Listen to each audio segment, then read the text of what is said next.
ruso chenge njagalo tuburire multiple organ failure obwe buba burwadde waliwe ekikozinga multiple organ failure ate mwana watu atobutwa bwetu bwe bukora so postmortem nibwo nabevude America ejja kubera mikono ya government ekibana kubulira bwe nange so nze mukurabo okwange olwarero ye final jane ya former speaker banga forces izo nezibaddewo nga zigamba nti Oulanyah tawadde Butwa president kakwalinga agamba nti anadda mu kushogera tujja kumukwata kati huyu ne Taata akizeemu kati bambi basindiseeyo vice president ntabasawu musiyato barwanagana n'Obutwa nga Taata we byayogedde okumukuziika mu speech ye omubantu abagumu natidde Taata wa Oulanyah twebuuza Anita Among mu parliament weewona kutuuma Rukaba wali kuki okugaana ababaka baleme kupeyinga respect kwe yali mukama waabo era waliwo omukyalo omubaka eyalizinze isu eyo Amongi yamugambye nti nedda nze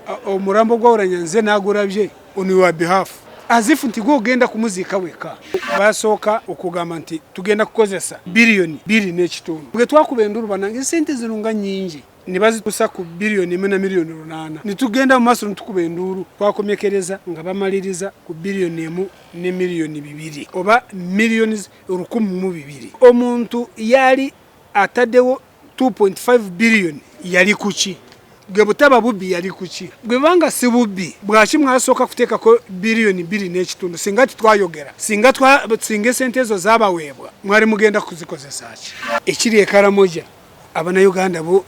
Uganda tulina kubajukizanga buli kaseera ekiri ekaramoja abaana wenjogerera abaana abataba mu babuzi buli omwanduka genda olulwe rwa masasi n'emizinga wabara bwe batuseewo baniba nibabagamba nti yakedde nnyo ekiro natwara abaana n'omukyala tutumanyiwe bali abamwokyeza ebidomora bwe barabye social media yonanga bwetaddeko amaaso batekwa kuba bamututesamuya n'abaana n'omukyala bagire nga bamurabirira nga bamujanjaba I can bet bwa namara kuwona bajja kumukomyawo abirewo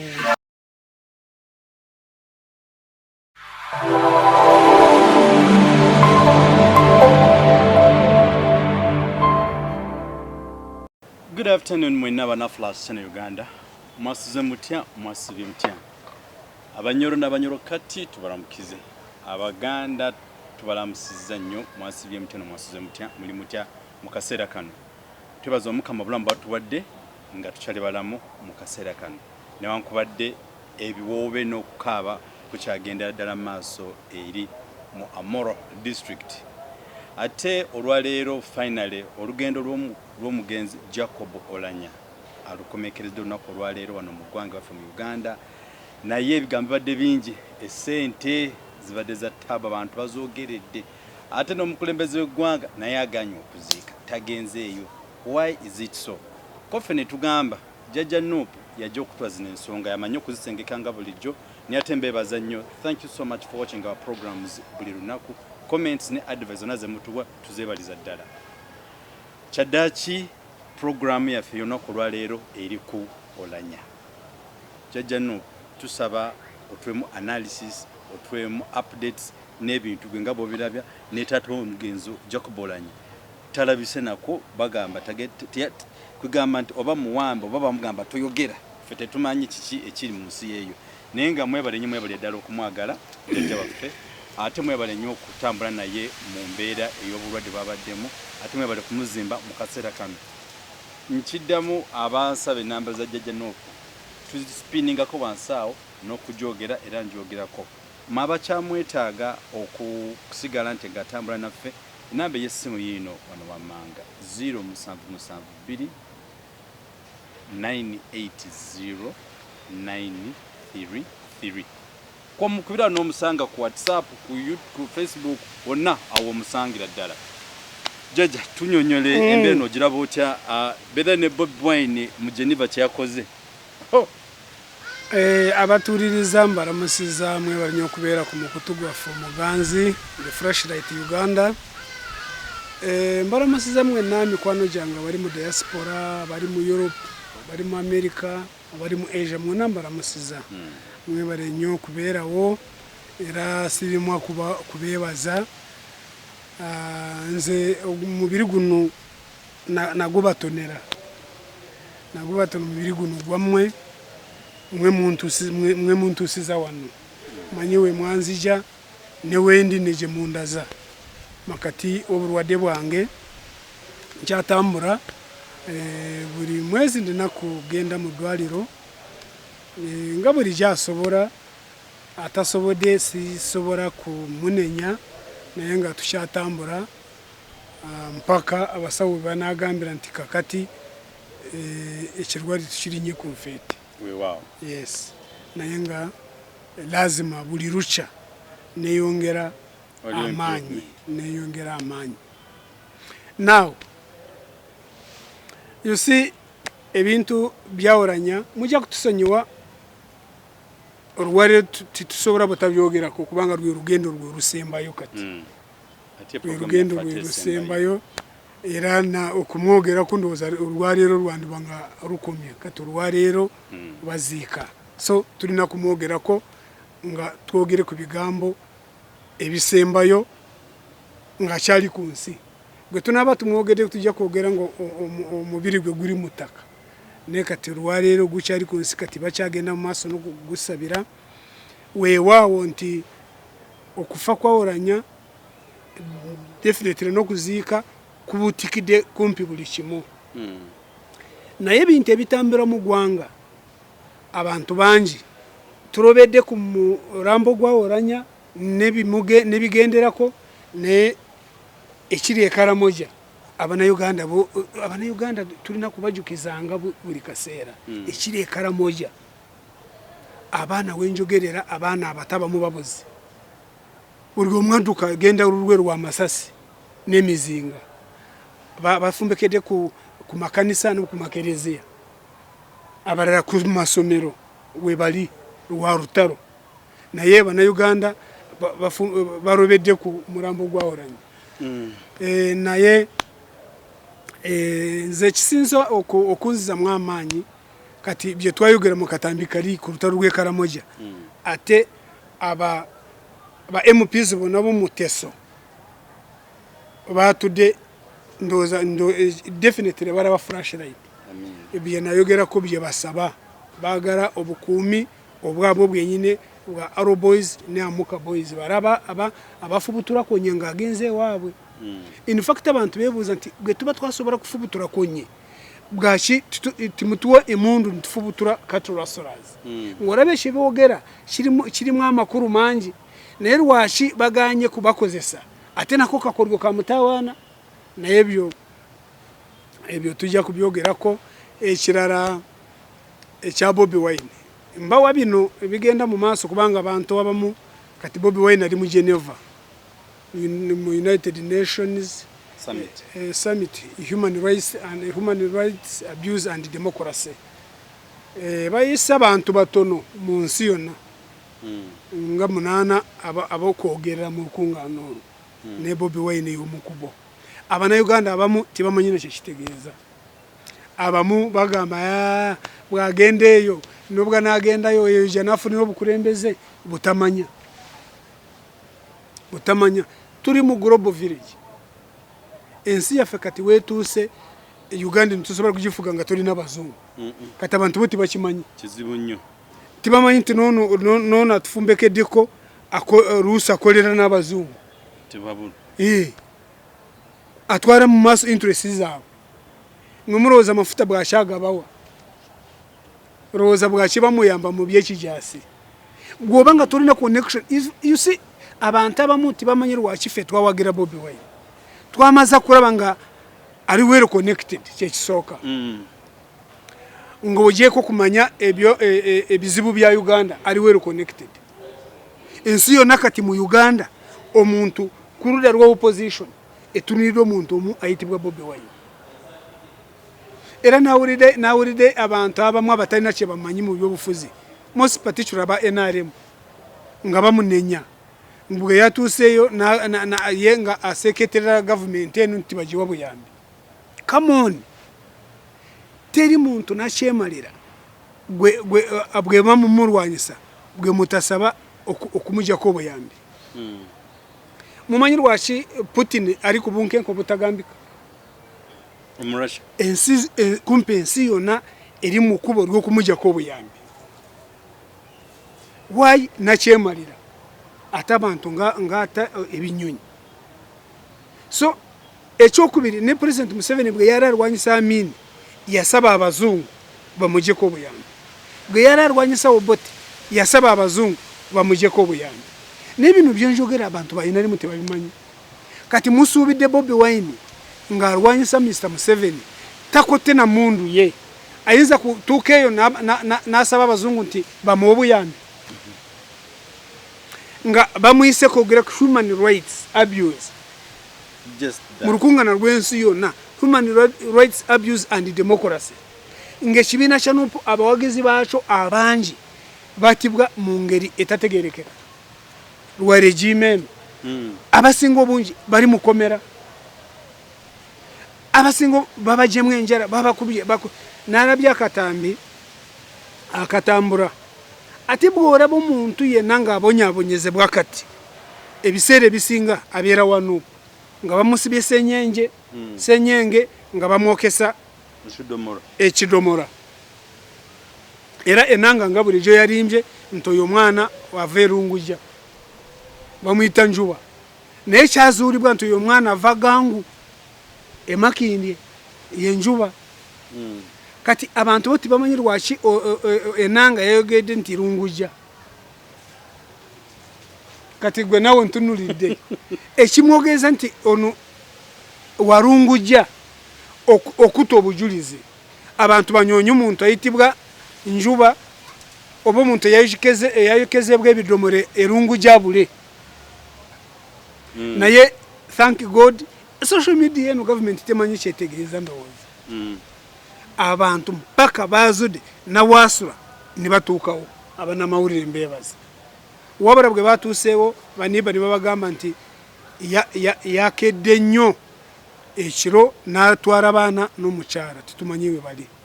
Nze kasaba ngambye nti n'abaana n'omukyala tibamanyi gye balaze n'ategedde. Abamwokyeza ebidomora bwe balabye social media yonna nga gwetaddeko amaaso batekwa kuba bamutute Samuya n'abaana n'omukyala bagire nga bamulabirira nga bamujanjaba. I can bet bw'anaamala kuwona bajja kumukomyawo abeere ewuwe. Eyo that is one of the school of thoughts nze gyendaba. Eyokubiri nakyo kisoboka bayinza kumutwala ne bamubuzaawo okubuza evidence zonna. Yes, kubanga bagenze kukiraba kakwenza bwe tumukubye yakomyewo n'atwabya. Ate mwana wetu n'alabye European ambassador wa Uganda ng'ali wano avumirira human rights abuse and torture. Ambassador wa European Union yakyadde wano namulabe nga kakwenza yaddukirawa ali mu Germany.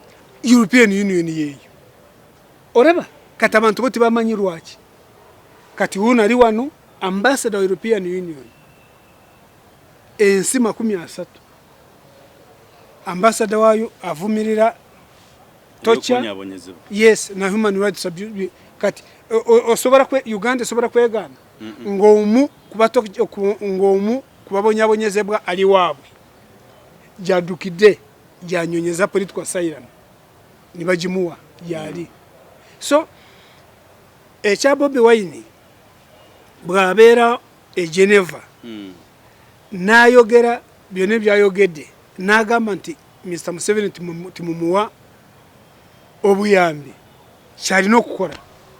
Ate mbalayira abasinga obungi bamuwuliriza kyovula bamuyita ayogere era n'okwogera kwe bagambye nti omu kubaasibwako omu kubabonyabonyezebwako kyovula bayayogedde bingi nebyabadde mu kampiini wa n'okugenda mu kampiini ye presidential candidate asoose mu Uganda ndowooza yandeba no mu Africa presidential candidate ng'ali ku lulwe lwa opposition ng'atambula ng'ayambadde bulletproof.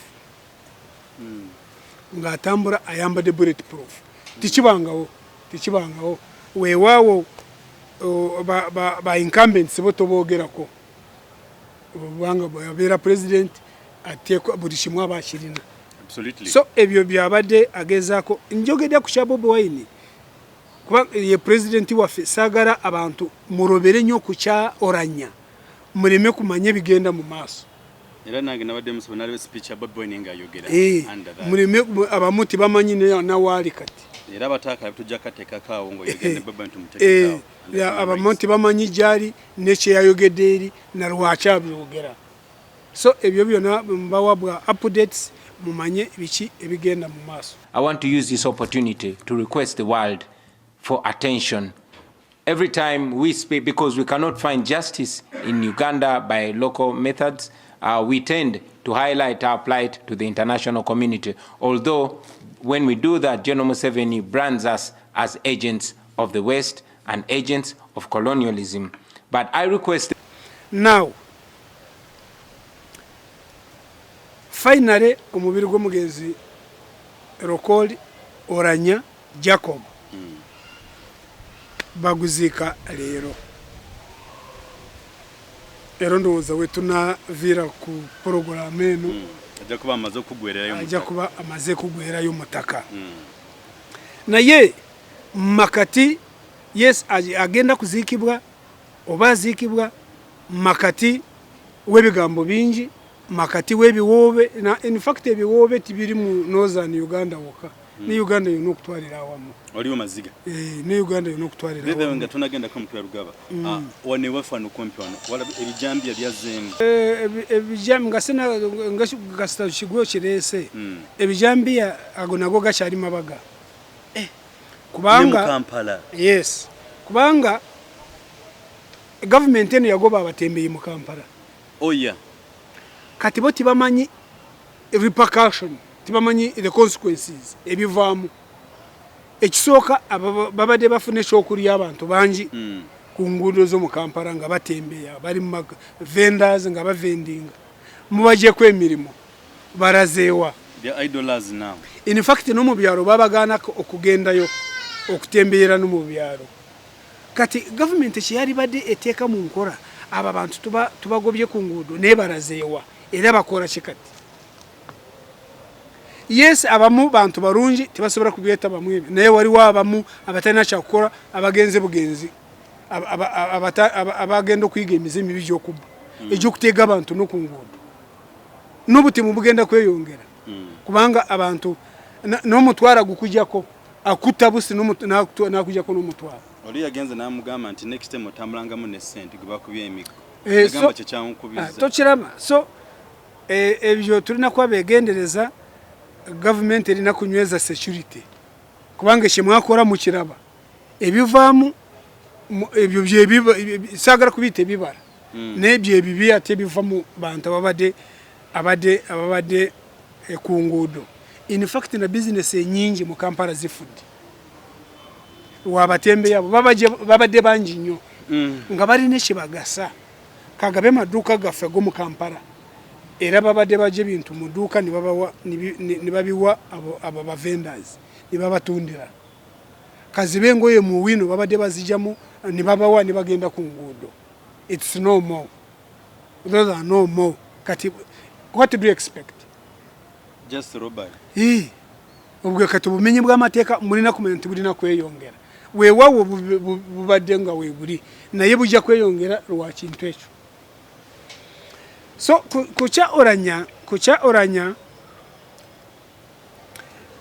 ekintu ekibojja abantu omutwe definitely kwe kufa yafudde ki weewo bagenzi bamuziika leero titugenda kubigendamu kubanga nze nabagambako nti ne taata wa Oulanyah bayinza butamukiriza okwogera okuwa speech mu kufa kwe katulinde tulabe.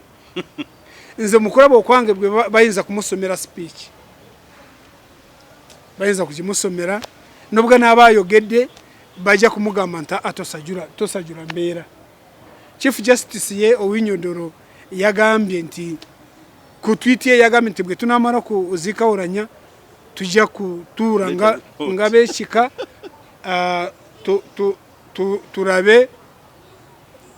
turabe na kiki ekyamuse oluvannyuma lw'okuziika ulira but we report medical report after ngamaze no kumuzika so kigasani ngoraba lazima ebintu bya Uganda bisesa naye mwebyo byonna njagala atubere ku kintu kya sente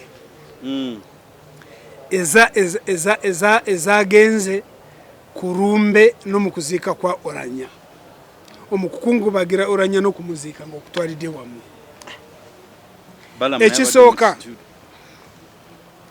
ekisoka runo rwerumbe oba kuno kwe kuzika ko muntu omukuru mu gwanga okukyasose okubera expensive nze nalinga amantu okwamutebere kuyinza kuba expensive nyo nayo kuoranya kugenze nyo wara rwa bintu bingi rwa kumupangisa enyo nagenderi ne mudwaro rye bamutademu n'abantu abagendo kumuraba kumupangisa nyenye mukomyaho then neshirara nibatekawo 2.5 billion 2.5 billion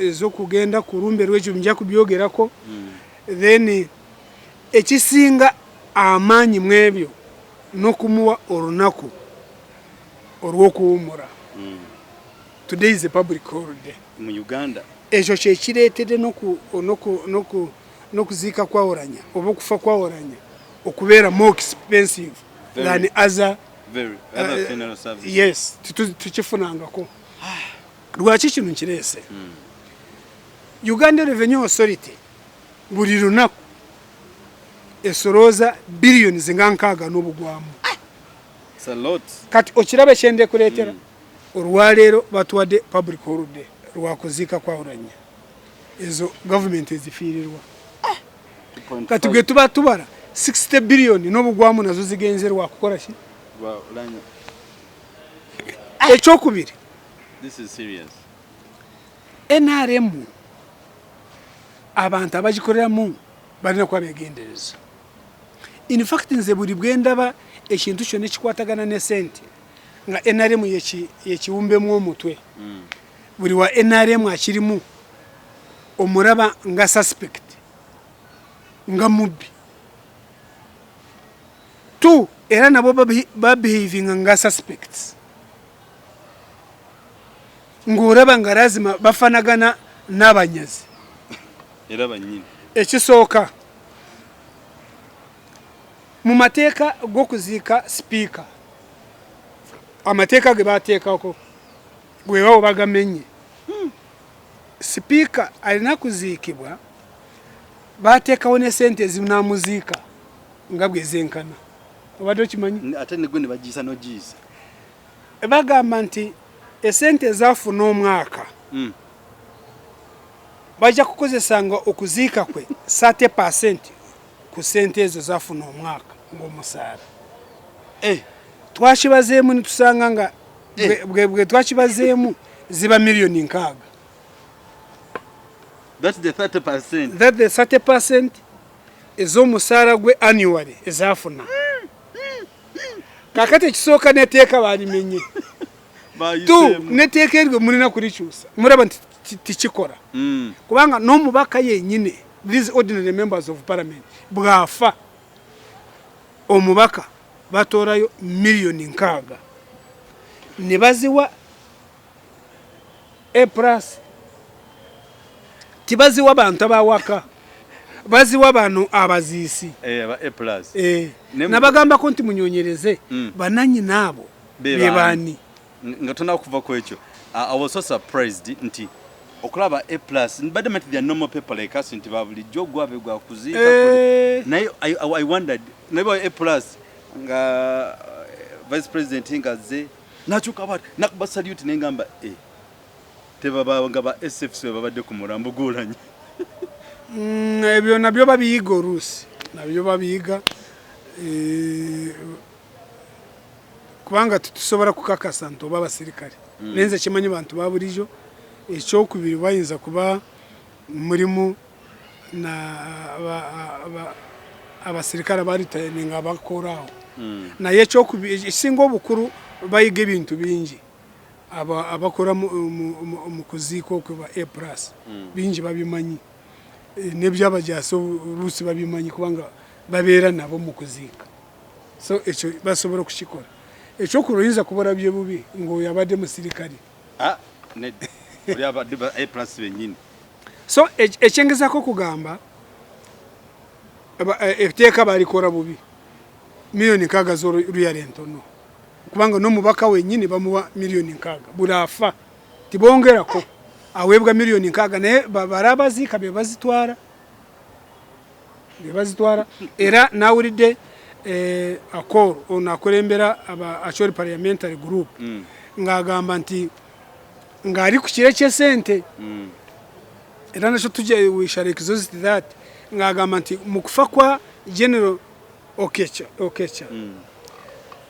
somebody brought some bags of beans and posho dumped there and run away ebyokulya tibyabamara oli neyetambulira kati nga bagamba nti tufuba nnyo okulaba nti ekyo tikibaawo omulundi ogwokubiri now muwulirize eno gavumenti wekusoberera basooka okugamba nti tugenda kukozesa biliyoni 2.5 oluvuuvu bwe twakuba enduru banange sente zino nga nnyingi ne batuusa ku biliyoni 1 na miliyoni 8 nitugenda mu maaso nitukuba enduru twakomyekereza nga bamaliriza ku biliyoni 1 ne miliyoni 2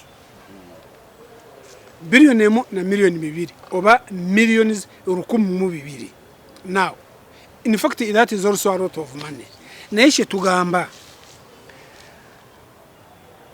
omuntu yali ataddewo 2.5 billion yali kuki gwe butaba bubbi yali kuki ekyokubiri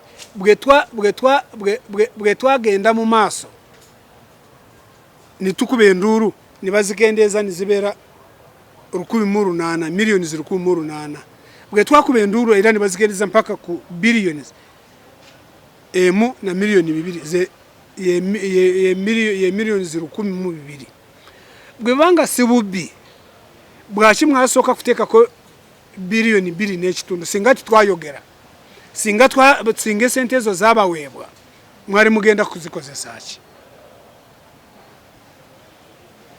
from 2.5 billion to 1.2 billion kyovora bashirishe nayogede nti NRM bwebeera ku kintu kyonna ekikwatagana ne sente ekisinga obukulu obw'okubba nfunirawa enjawulo mulumbe rwa Oulanyah narujja muki kyovora bwe twakuba enduru tugamba neba nange runulumbe ki n'ababaka abo mu Acholi nabo kugamba nti mwowe miliyoni 3 weewaawo abakulembere yari agambye 5 ekyo bakibuuka kusinziira nga bwemanyi ezo sente bazibama tibazibawa era omuntu yari ategese okuwa abo bantu miliyoni 3 yali kuki oba 5 yali kuki kiki ekyewali oyagala okubikirira wari oyagala kubasirisa wari oyagala kukola ki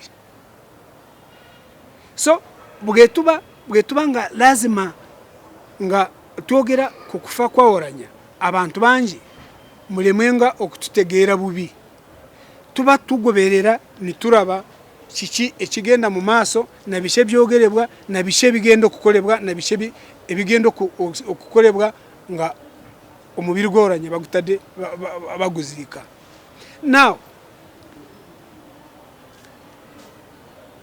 twebuuza Anita Among mu parliament kino wali kuki weewona kutuuma Rukaaba wali kuki okugaana ababaka balime kupeyinga respect kwe yali mukama waabwe n'ogamba nti toyagala barabe omubiri gwa Oulanyah ababaka yali mukama waabwe era waliwo omukyalo omubaka eyalizinze isu eyo n'agamba nti naye right honorable speaker bwaki tutupeyinga respect ku mukama kwe yali mukama waffe Amongi yamugambye nti nedda nze omurambo gwa Oulanyah nze nagurabye on your behalf as if nti gwogenda kumuziika weka now kitegeeza ki kyovura mbagamba nti NRM buli kyekora ebeera suspect yebyereetera abantu okubeekengera. Anita Mongi bwaki warooganye abantu kuraba omurambo gwa Oulanyah weewawo n'enguru nze sirabye nga abantu basimbye layino okupayinga respects.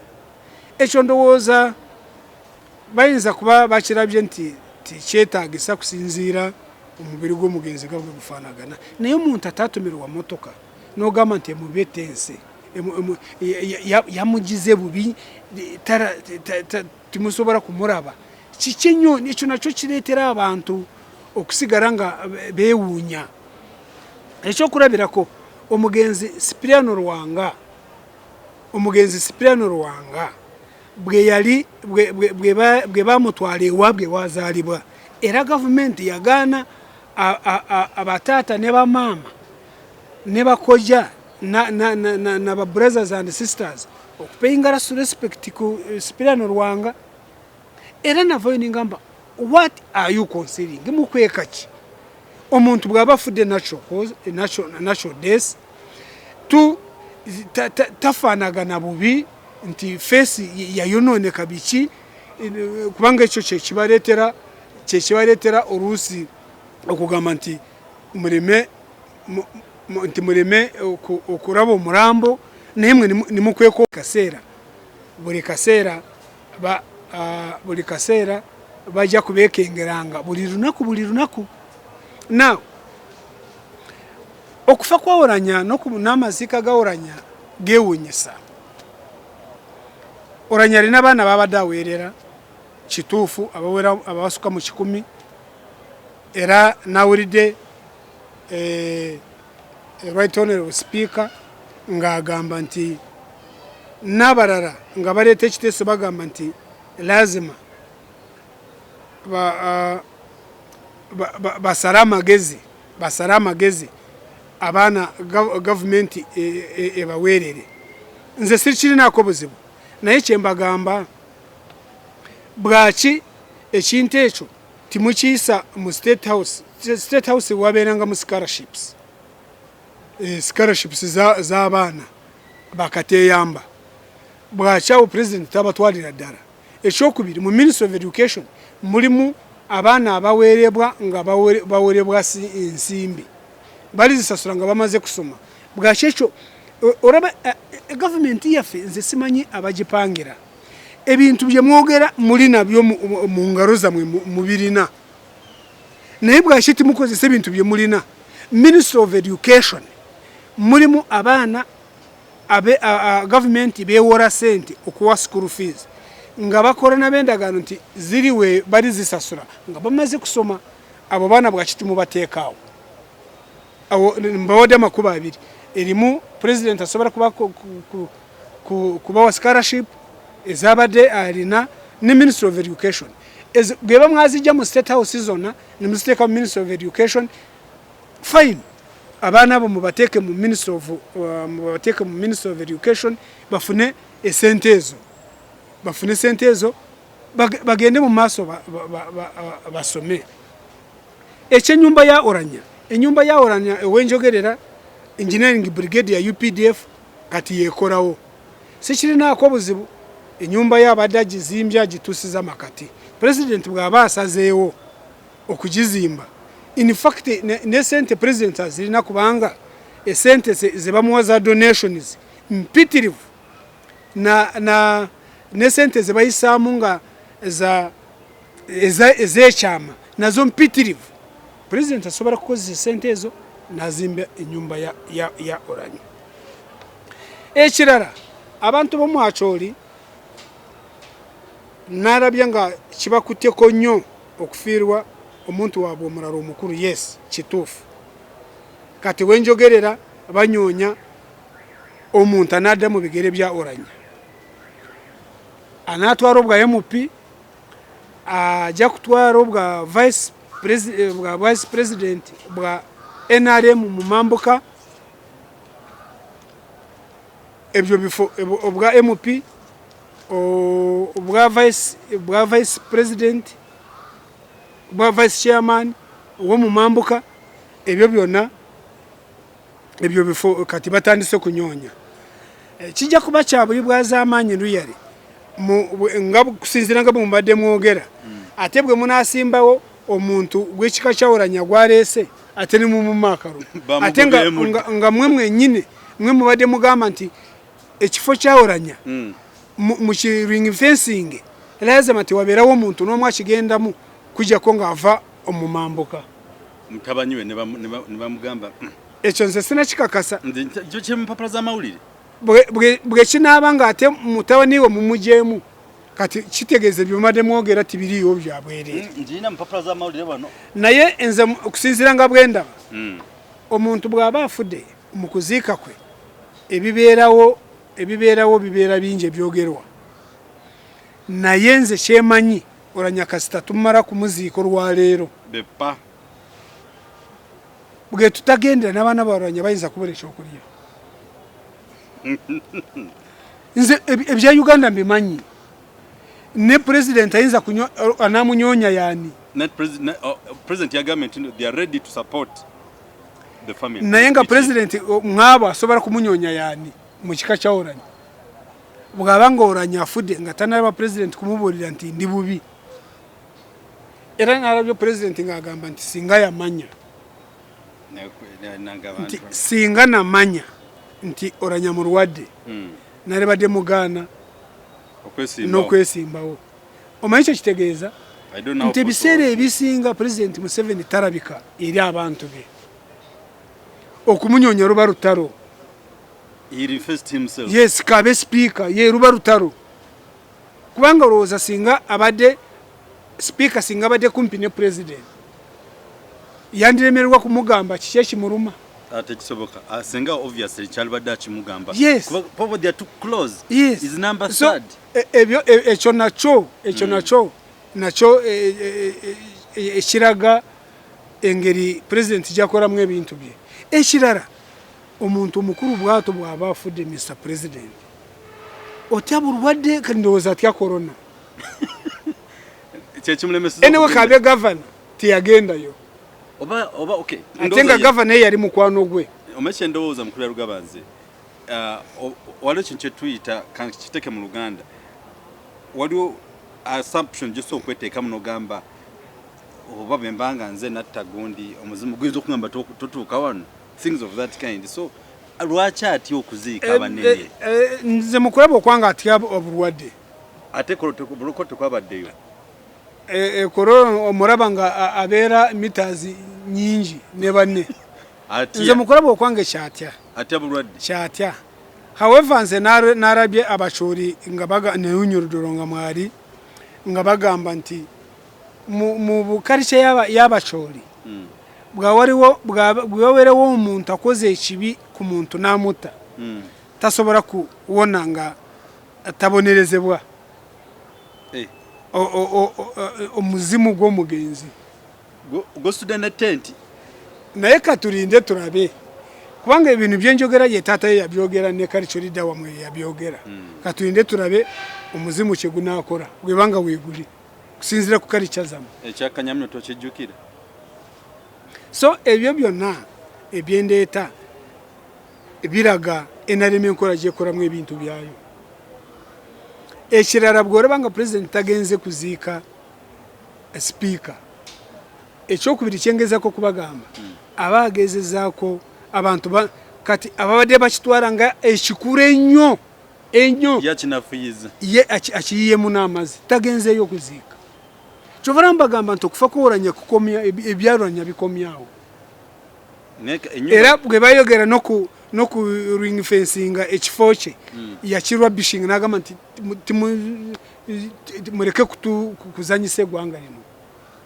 mwe muli baani mwe Oulanyah yali pan-Africanist yali tagendera ku bya tribe mwe bwaki mubireeta nawagira nnyo Anita Mongi n'abulya n'abaleka so ekyo nze ndaba nti kiyinza kukomawo lazima weewaawo okufa kwa Oulanyah kuno abantu bangi baleese ebyafaayo bya Oulanyah yes nange bimumbi manyi Oulanyah ngari Makere University bakoraho strike in 1990 in fact imwe abantu baba batamanyi nti no government yo okuta abantu kijangwira abasirikare bagendayo abana ngabekarakasa baba kuba live bullets mukwekarakasa okwe wafamu n'abana babiri yari wakusatu yari Oulanyah yawona bonye kwanga bamukuba amasasi go mu rubuto kigamebwa nti pancreas korwe we esasi lyagitamu nirijonona Oulanyah yari afudde so abantu mubagamba nti kuvorwe nti oburwadde we bwava siri doctor that's what they say bwe wa cancer je mwogera ko nti yava kwecho tigwe bakuba omuntu esasi muva mu cancer echo ba doctor baje waliwo abachagana nekati so ebyo byonna katusubire nti orwaliro postmortem mubana bagenda kwogera ko unyururu yatugamba nti report bagenda gireta nga bamaliriza okumuzi naye ebyo byonna postmortem ugundi yagiye munamazi yamaze da kwogera minister wa herese Russo Cheng yagambye bwati nti eshamota nti multiple organ failure nti ensigo lungs bichi byo mutima byona byafunwa obuzibu nibisirika owabura nzo mukurabo kwanga nubwo nabanga siri doctor mureke kutubuzabuza era twayogera ko kufarwa rwanga nga bagamba nti yafunye blood clot wale kigireta tubako cause yes blood clot wale kigireta kati Russo Cheng njagaro tuburire multiple organ failure obwe buba burwadde waliwe ekikozinga multi organ failure ate mwana watu abantu abakugamba ibine byobutwa atobutwa bwetu bwe bukora bukozinga yes organs of operating yes so they stop functioning yes sinagamba nti nkimanyi yati bwobutwa na yenze ndi kubyatata what may be the cause yes kakati ebyo byoyogera Ocheng Russo Cheng ba doctors banno baja kukuba mu ebituri byamanyi kubanga ekireta multiple organ failure waliwe kikireta chichi what causes multiple organ failure no in fact no mukufa kwa Rwanga president ya buza nti ba doctor mugende mu maso mutubulire kike kireta blood clot important fulumanga ya Uganda in fact na kino nza kambabulire ne postmortem bweba nabanga aba America bagirese ebyo banasoma byebyo onagira botya okufa kwa Kayira nzize yo mu 87 okufa kwa Kayira Dr. Rutankome Kayira yari mu rwanyi munsi kweyo naye yatibwa mu 87 abantu ni wabera uruvuvu nga bagamba nti government ya NRA nti yemuse government ya M7 by then na M7 bwe bayogera nyo nti government ejiri namwe omukono yapangise ekitongole kitibwa Scotland Yard mu Bungereza ni kijawon kinyonyereze mu kufa kwa Kayira ni chikora report chaji kwasa government na gunugujwa bagisoma na gunugujwa so postmortem nibwo nabevude America eja kubera mikono ya government ekibana kubulira gwe nange so nze mukurabo okwange orwarero ye final jane ya former speaker tikijja kukomawo byona abantu byobade mwogera ko Oulanyah n'abantu mu mambuke byo mwogera nze mukurabo okwange byandikoma lero Uganda nizibweto bwe babera basimo genza oraba ebintu byone byo bogedde ko Oulanyah bibadde tibirabika ng'akyali mulamu obinyonya oluusi n'olemwa naye bw'amaze kugenda buli muntu n'avaayo kino so kyova oraba n'ababaka narabye speaker wa parliament ng'abateekamu ng'abakoramu omulimo ngu bateekeko fund eyokuweerera abaana ba Oulanyah nobwe nabanga waliwo ne weyasomera ku ssomero weyasomera government erifeeko yes naye ebyo byonna abannayuganda mureke nnyo okwagala okubazaazamu omuze abannayuganda bajja kutandika kubuuza nti naye banange ebintu esente ez'omuwi w'omusoro nga zigenze ku muntu omunyo kiki public holiday Uganda Revenue Authority kati efiirwa miliyoni 6 n'obusobamu biliyoni 6 n'obusobamu ez'ennyonyi ez'okuzika ezo zonna buli kimu ku muntu omu abannayuganda ebibuuzo bingi answers ntono now nga tunaatera okumaliriza right honorable speaker the former right honorable speaker Jacob Oulanyah nga bwagenze tunaafuna omuntu amwenkana kinakyo kibuuzo kikulu ekyo tekisoboka wabula mu kukungubagira Oulanyah nze mukulaba kwange teri muntu atakubye ono speaker aliwo yes wabula okumukuba engeri gye badde bamukubamu Anita yinza kwanga takitegeera ne Anita mukwogera kwe abadde yeekuba naye nga tamanyi ndowooza lwa nsonga nga buli muntu ne Anita mwali abadde agamba nti Oulanyah abadde mugumiikiriza Oulanyah abadde amanyi amateeka g'eggwanga Oulanyah abadde agendera ku rules of procedure za parliament ng'azinywererako atiko kyegamba ye kyakola nga kikutegeeza nti ono agenze mu bigere bye ate amaca in fact nakino kya Russo Cheng naye yavaayo kwesimba ku kya speakership ne abannayuganda Russo Cheng tamanyi okuvaayo kwe ekyo kikutegeeza nga kikutegeeza nti Russo Cheng mu minisitule gye bamuwa si mumativu yandiba ng'abeeraawo ng'ekifaananyi ng'omukyalo oli atwine yamujja mutwalako nga yaladuka afune kiri ekyasobola kufunamu naye Ochenga ayinza kubanga takimanyi ekyokubiri baminisita baavaayo bangi beesimbe ku kifo era bali bakuba omukyalo ono nti ono tasobola ekyokubiri nga bategeeza naffe gye tuli si walungi katudukire ku kire ekirungi in fact Mr. Museveni yali badde abakuba mutoki alabe ekyo bali bategeeza bino byonjogera amanyi abantu be yawa ebifu abasinga obungi si bamativu naye bwakubanga just bali awo okitegedde so ebintu byonna ebize nga bikolebwa NRM nze mukulaba okwange tuziise Oulanyah olwaleero naye NRM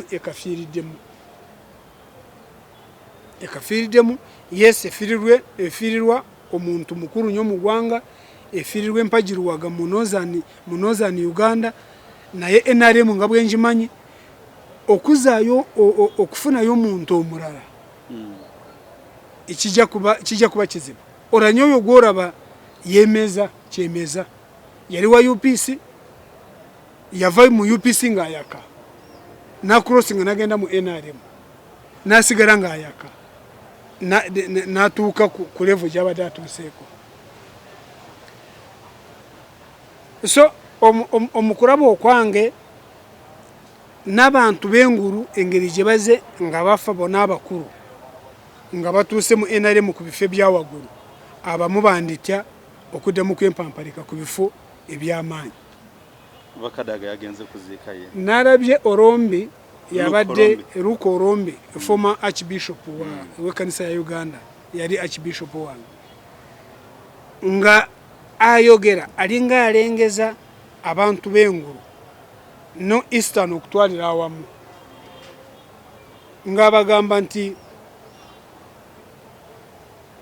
abantu b'engulu naffe ng'otwalire mu kubanga ava mu eastern mu north eastern tulina aba archbishops abawerako nga bana ba Church of Uganda wabula regions endala zo zirina aba bishops babiri nga yogera ku Buganda ne western region jenva western region jenva twakafuna aba archbishop babiri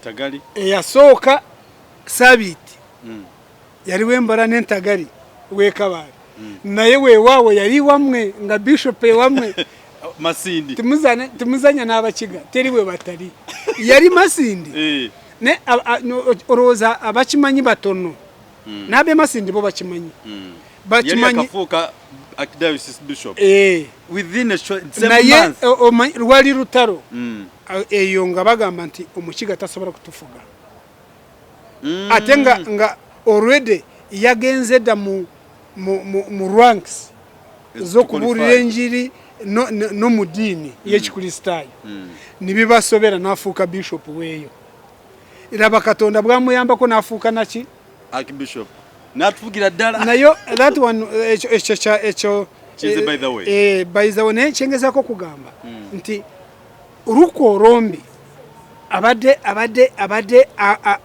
alengeza abantu b'engulu nti baamanyi ge babanga begase nga ye abaraga nti abantu abakuru bangi bavudde mu kitundu kyewaabwe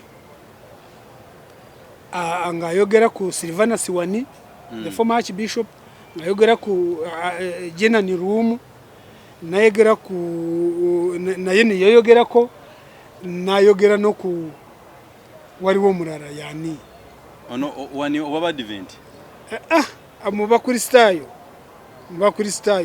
there are 4 no obaba advent ne abadave yuwani Silvana Siwani Jenani Rumu Ruko Orombi wali n'umuranga bo bari bana nenga bitunde babiri nenga ekinyuse kirimu ekyo nga bagamba nti bwe banegata basobora kufuna ekintu ky'amaanyi joint effort ekisinga nawo nga bagamba mukuraba okwange nti bwe begata bayinza no kuleta presidential candidate nafuka w'amaanyi nafuge gwanga in fact bwotunulira enyumba ya Oulanyah ngeri gyada gizimbyemu badenda presidential material ngoraba angalinga abadde azimbye state house oba amaka g'omuntu ayinza kufuuka president era na Oulanyah abadde akyogerako ng'agamba nti ayagala abantu n'obwabeera awaka bajengayo okumulabirayo awaka nga ate ye kyayogera ayinza kubanga tamanyi kitegeeza faba nabyabufuzi ng'ogenda okulaba bwekibanga ge mazima ng'oraba Oulanyah abadde yeezimba nti yandifuuka ne president ate oyinza n'okukitwala n'omukufa kwe waliwo abantu mu Uganda muno abatasobola kukuleka nga weteekateeka okufuuka omuntu mukuru mu ggwanga nga bakuleeterako fitina y'amaanyi sina kindi ne bakumiza n'omusu bw'oweeraga ekintu kya Uganda eky'obusika kya mutawaana bw'ovaayo mu NRM niweeraga nti osobola kufuuka kiri kulingiza ku ntebe forces zikukuba zezo zetulabako wandisanga nga zezo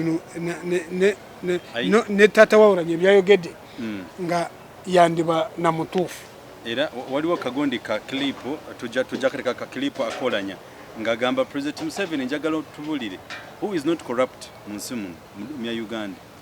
Neyo speech mu NRM abajogera batono. Ate ne bajinywererako. Bali ku lunaku olwo kuvumirira corruption. Nga bagenze n'okusaba. Olunya nava mu maaso ga president agamba nti Mr. President fena bali wano. We are corrupt. Tuli babbi kubanga corruption twakiganda wazana tukifuura bubbi bwenyini. Fena tuli babbi. Bwe tulabanga ti tulokose. Obubbi bugenda kutulemera ku migongo. Kubanga fena bali wano. Tuli corrupt. And then he said, let he who has not sinned cast the first stone. And their faces, which was full of anger, turned into remorse, turned into guilt, turned into embarrassment. Because thinking again, possibly one of them could have an evening with that same woman. Your Excellency, if we were to ask that same question this morning in this important meeting, let he who has not practiced corruption cast the first stone. We would be shocked how many stones would fly here. Mr. President, the pretense in this country, the showbiz in this country, everybody talks about corruption without identifying who the corrupt is. Mr. President, who is the corrupt? The corrupt is my wife. The corrupt is somebody's husband. The corrupt is somebody's sister. The corrupt is somebody's brother. The corrupt is somebody's father. The corrupt is somebody's mother. The corrupt are our grandparents. The corrupt are the society that we live in. Mr. President, we are all corrupt.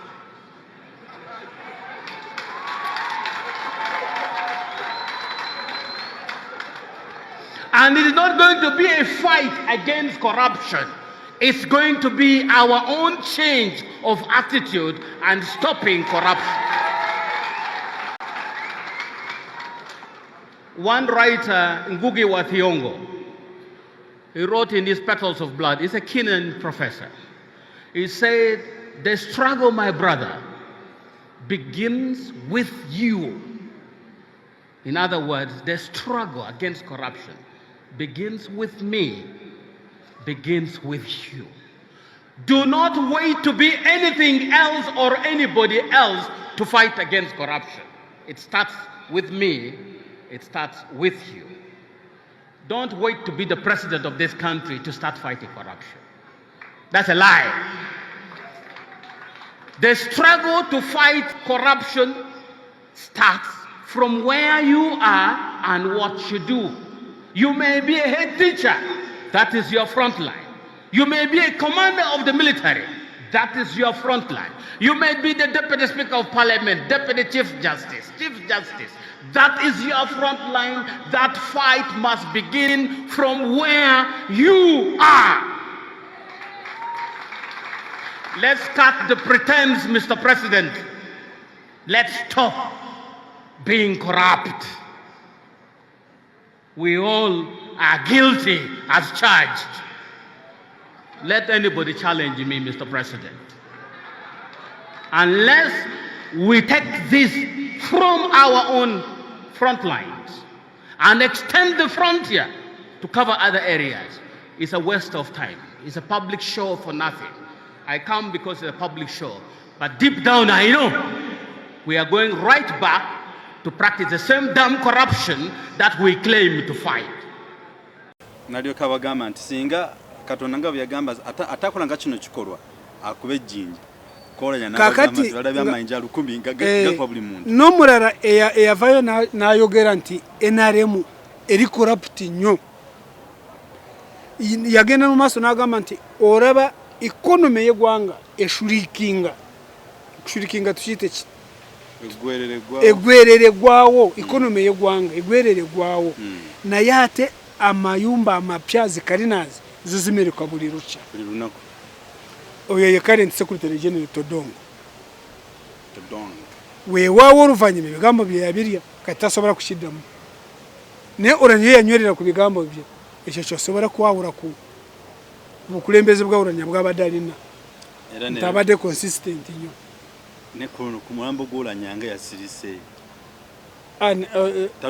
Tadongo Taata nayogera ki? Kati ye secretary general. Kati yali badde ayogera. Ye secretary general.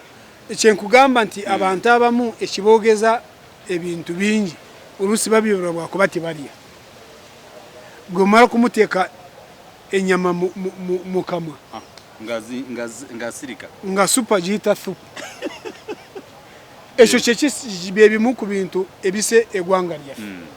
Obutayogera mazima n'okusirikira amazima n'okutya kugwogera nti mukama wange nandaba atya. In fact ne statement ya Oulanyah yinza kuba yamuleetera ebizibu.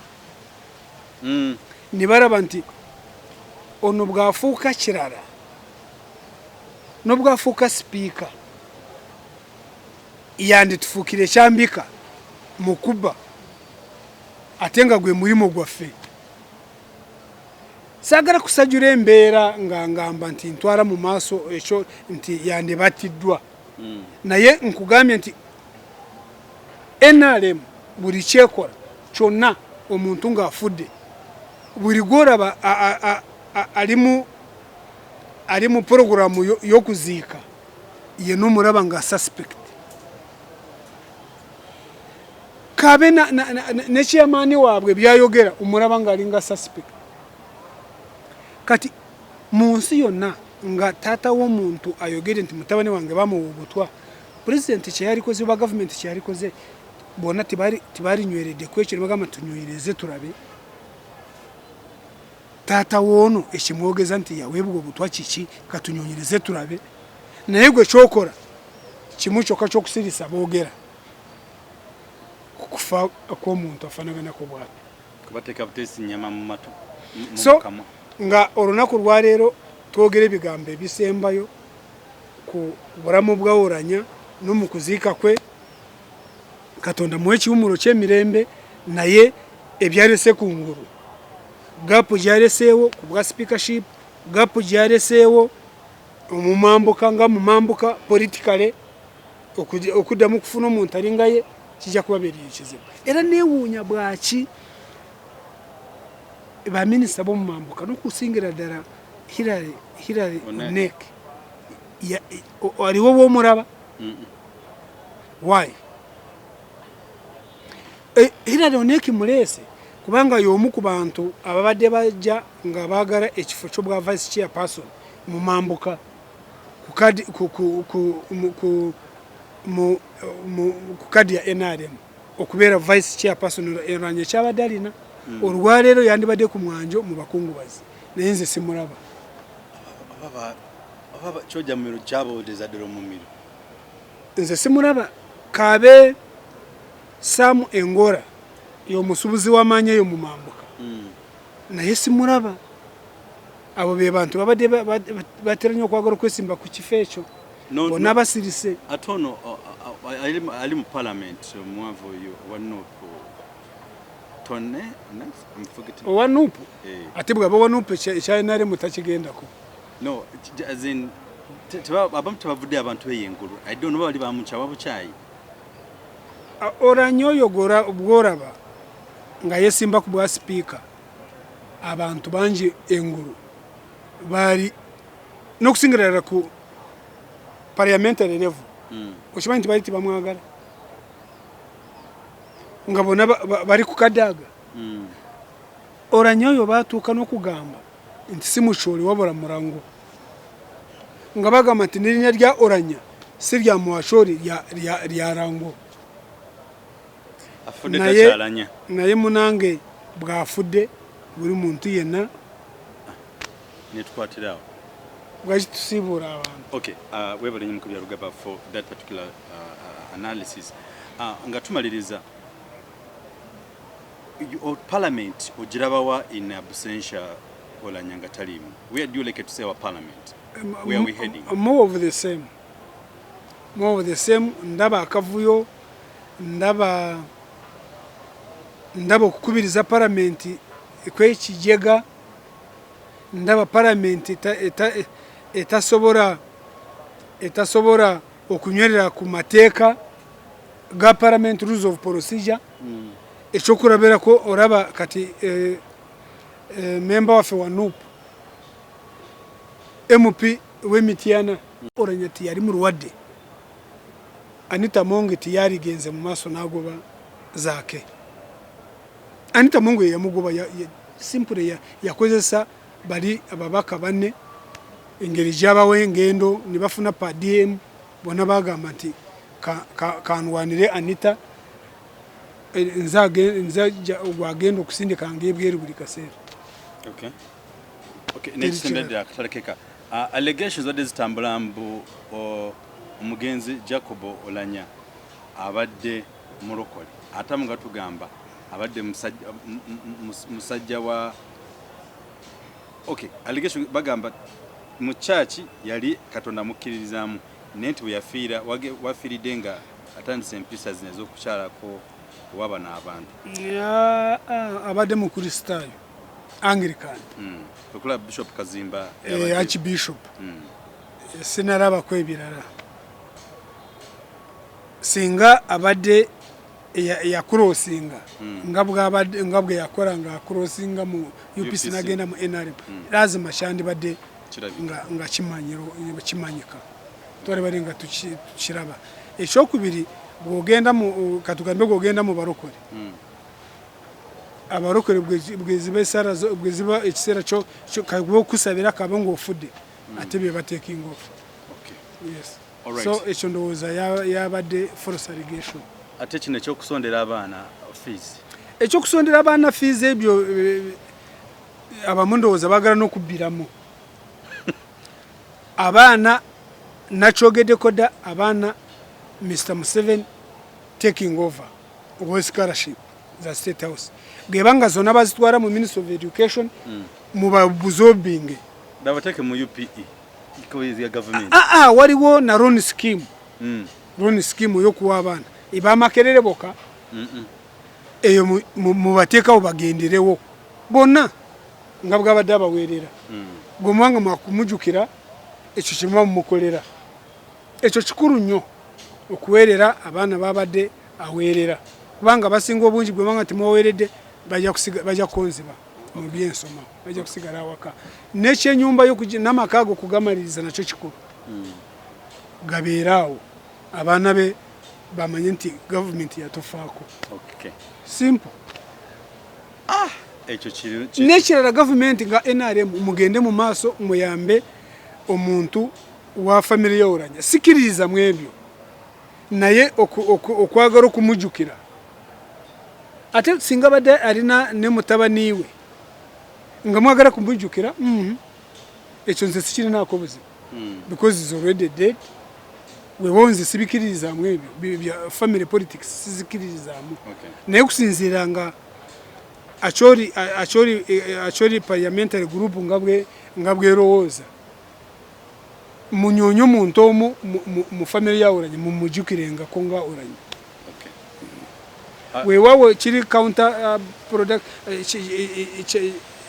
kiso kya moja abiri gwe munakitwara mu maaso mubanga muri nga abagamba nti ne Museveni bw'anaagenda aleete mutabaniiwe kubanga ogwo muzoogwo mu Uganda ng'olaba gulanda. Yes, kubanga ndaba kumpi buli muntu wano abadde afa ng'ali mu byobufuzi nga mukuru ng'aleeta mutabaniiwe ng'aleeta mutabaniiwe si mu opposition mwokka si mu NRM mwokka bonna kumpi. So which lesson member of parliament abaliwo bonna bali mu government, what do you think they should learn by lize si bantu bali mu government bokka fenna kali Oulanyah ngeri kumpi buli muntu gyakabidde Oulanyah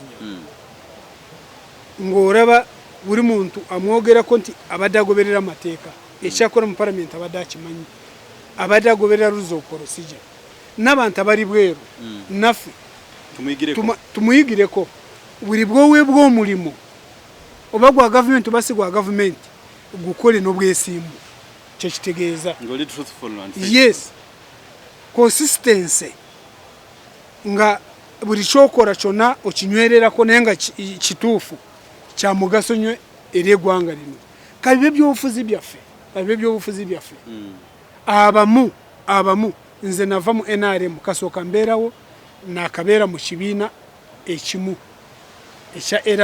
ekya NRM nkivuddemu buvi nga ngenda mu kibiina kya NUP teri kibiina ekirala ekyenaali mbaddemu nimpasitipeetinga nga ndi muntu mukuru weewawo famire yange yali ya UPC naye nali muto saakuba na kalulu saapasipeetinga kiri awo kinene naye nga ndi mukuru nale mu NRM nagivuddemu buvi nava ku Museveni nga ngenda ku nga ekibiina nava mu kya NRM ningenda mu kya NUP mukuraba okwange nange kenyini neyogereko nga ndaba nti sikyukakyuka simara gakyukakyuka n'akatono buli kibiina kyembeeramu nkikolera n'omutima gumu nga bwe nakoleranga NRM n'amaanyi gange gonna ate mu NUP era ngikolera n'amaanyi gange gonna nobody can compromise me nti ngende nti ndiye mu Bobi Wine olukwe nziruke nzire mu NRM. Nobody can do it. Yes, you can attempt to do that, but you will be wasting your time.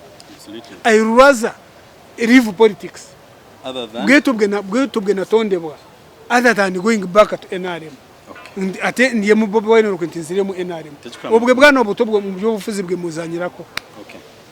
Kali n'olw'ensonga eyo mwebale nnyo mwebale ddala abadde ku programu yaffe tusimira ddala mukulu Byarugaba William for great analysis ku mugenzi Jacob Oulanyah n'ebintu ebirala bitambula abantu njagala abantu batutegeere ebintu ebiriwo naffe bye tunywererako weewaawo ndabula Abannayuganda n'abanuupu okutwalira awamu nti eruuse ekintu ng'ekya kireke kubuutikira buli kimu nitwerebera ebintu ebigenda mu maaso kyova olaba makati g'okufa kwa Oulanyah twakoze interview ya Karamoja erutaro Karamoja ntukora interview rutaro luri Kongo abantu bangi ebyo tibabimanyi kubanga erusi kintu ekinene bwekito bwe kibeerawo nga kibuutikira ebintu bingi ebimuni tubyerabira n'abamu abali mu struggle nibagala okubawugura nibabeera ku ekyo sande bade olwaliro nga njogera ku Bobi Wine ntali Geneva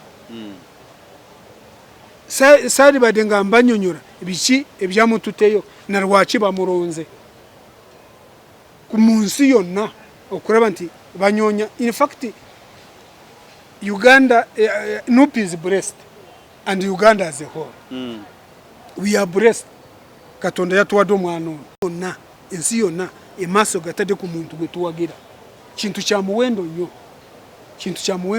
mu bantu abatono bibayita mu nsi nti muje mwogere ku human rights abuse ne democracy ne Uganda bagiconsideringa nga banyonyezaamu owa NUP President General wa NUP naye Abannayuganda abaraba kumpi tibamanyi obuzito bw'ekyo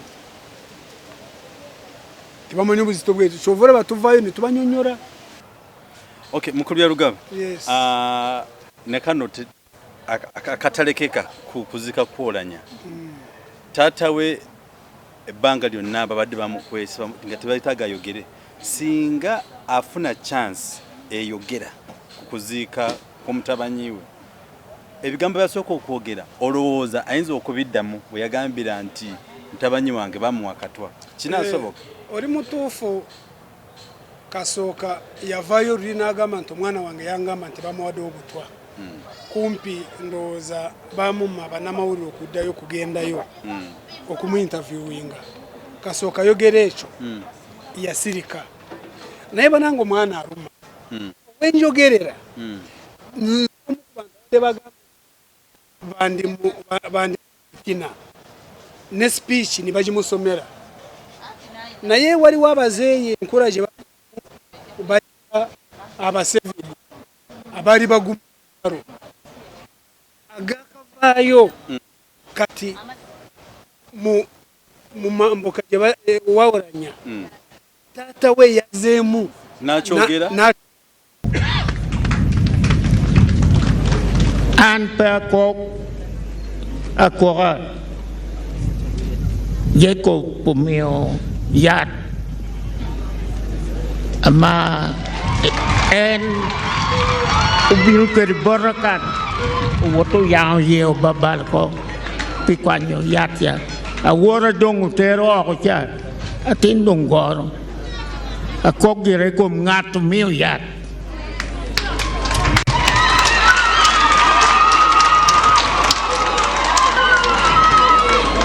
I am not mourning in vain.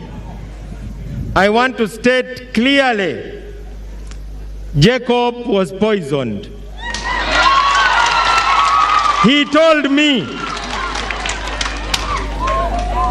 and he was operated. Doctors attempted to deal with the poison. The poison affected his health so badly. By the time he was flown out for treatment, he was not in a position to recover. He was too weak.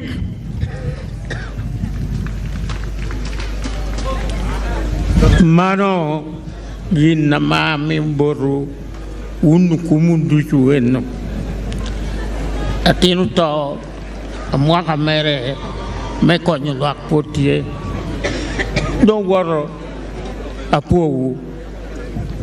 You, the mourners, please receive this information from me in good faith. My son has died. He is now gone. We will never see him again. Thank you.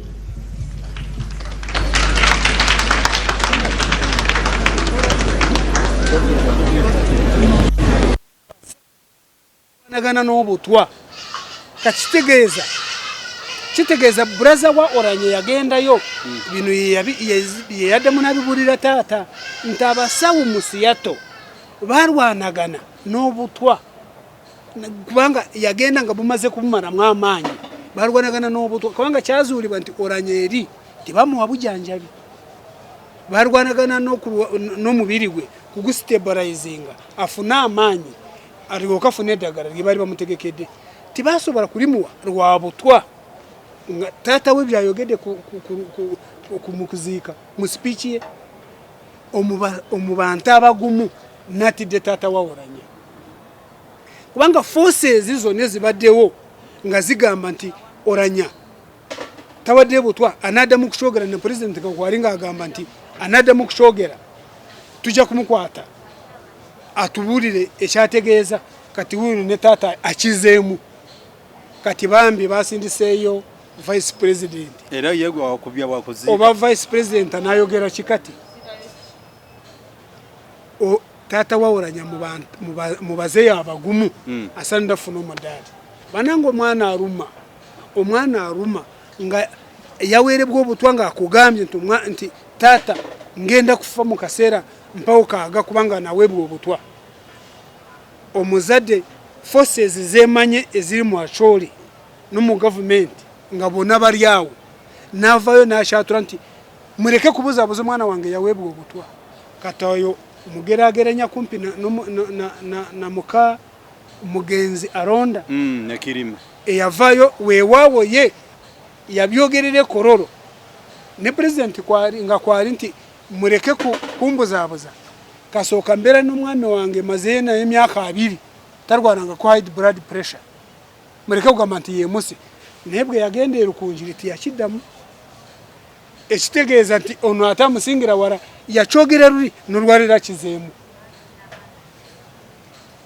singa mbadde president naleetaddeko commission of inquiry mu kufa kwa Oulanyah kiki ekise Oulanyah ate babanga era olaba ebyo nibyo tubadde twogera nti Oulanyah yabadde ye positioninga n'ennyumba y'okusinzira nga bwefaanagana ng'olaba presidential material banange twakora wano interview nimbagamba nti project eno project bwebanga waliwo project mu ggwanga muno Muhozi project nze sigamba Muhozi project bwebawo project yonna ng'etunulira buli muntu yonna afuuka anaabeeranga presidential material nga project eyo mumiza omusu Katonda kumiwa gye tuggyeko tatuyitako ku luno yaba atuyamba eyo project agikube barayi efe wakiri yes sagala kugamba nti nagitwara mu maaso alugenderemu nenze nga amaprojekiti agidde ekomaawo kuba abantu bagwawo nnyo wabula Taata Oulanyah kyayogedde ku kufa kwe ku mwana we nga bamuteeka mu ttaka kigenda kuhuntinga gavumenti eno tegenda kukiwona je tubadde twogera nga mutukanga kati huyo Taata Oulanyah mugende mu musibe ndafa tutwalire tubagambe nti kati mukyayogera we are reporting what the judge said. Yes mukyayogera kika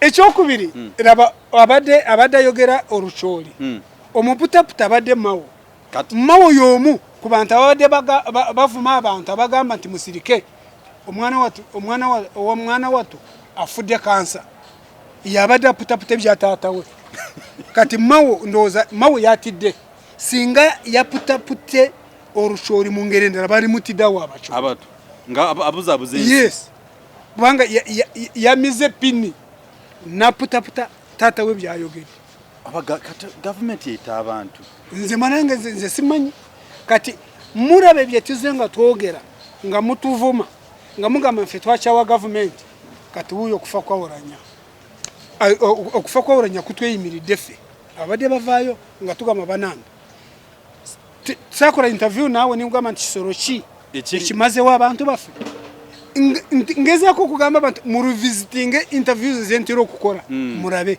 kisoro ki ekimazewo abantu baffe abakulu kikyo kati oba nange oba kisoro oba plane ki ereeta obutwa oba bombadia ago gabadde gakagwawo nga gali mu acholi nga Taata Oulanyah nze mbadde sikiriza nti Taata Oulanyah bajja kumukiriza yimirire ayogere ekyayogera luli abasinziza amaanyi by the way nono musajja no wakamwenge bamuyitani MP Frank Tumwebaze juzi yatugamba nti yatwitinga n'agamba nti Oulanyah afudde enfaye efaanagane n'ey'amayombo kati murebe bye twogera kati oyo ye minisita wa Museveni Museveni bw'aba anyoonyereza yalisoose kutumwebaza exactly paba kyogera yalisoose kutumwebaza lwaki tuleka bannayuganda ne bawumula mubeere bulungi mweraba mubeere bulungi kale so tweyanziza nnyo tweyanzeege mwebale nnyo nyini ddala okutambula awamu ne Flashlight Channel Uganda awamu ne Jajja NUP Byarugaba William nabya mukulu Byarugaba William nja kudda nje basomere mu 0772 no 0772980933 enamba mukulu Byarugaba William musomo mukubirako ne twogera mwogerako ko naye ne twabe bitambula na ku Flashlight Channel Uganda ngabe nabasaba please mbasa all people please become members ku Flashlight Channel Uganda join us all day all the time such as solo kusinga kutambula n'ensi eno Uganda. Thank you so much. God bless you. Mubere bulungi mweraba.